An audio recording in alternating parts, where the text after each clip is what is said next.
नमस्कार. सर्वत्र पाहिलं तर महाराष्ट्रामधून ज्या नगरपालिका येतात त्या नगरपालिकेचा निकाल कधी लागते अशी कार्यकर्त्यांमध्ये आणि नेत्यांमध्ये चर्चा उदयास आली होती. पण उद्याला निकाल लागणार आहे 21 तारखेला वार रविवार.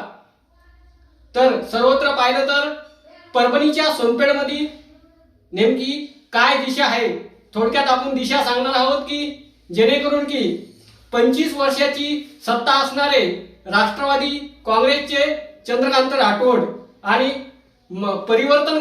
परिवर्तन आघाडीचे परमेश्वर भैया कदम ह्या दोघांमध्ये मोठी लढत झाली शहरामध्ये. निश्चितच उद्या जे निकाल लागणार आहे जेणेकरून की परिवर्तन आघाडीचे परमेश्वर भैया कदम व इकडून 25 वर्षाची सत्ता असणारे चंद्रकांत राठोड हे निश्चितच. आणि एका बाजूला जर पाहिलं तर परिवर्तन होण्याच्या दिशा दाखवण्यात येत आहेत आणि शहरामध्ये सध्या परिवर्तन ह्या दिशेकडे जनतेचा कौल गेलेला आहे. म्हणून निश्चितच उद्याच्याला परिवर्तन होणार का ह्याकडे पण आहे ना जनतेचं मोठ्या प्रमाणात लक्ष लागलं आहे आणि मोठ्या प्रमाणात कार्यकर्त्यांचं पण लक्ष लागलेलं आहे. तर निश्चितच आपण जे आतापर्यंत आपल्या चॅनलच्या माध्यमातून जे एक्झिट पोल सांगत आलो, निश्चितच तो एक्झिट पोल उद्या सत्य परिस्थितीवर येणार का हे पण बघणं तेवढंच महत्वाचं आहे.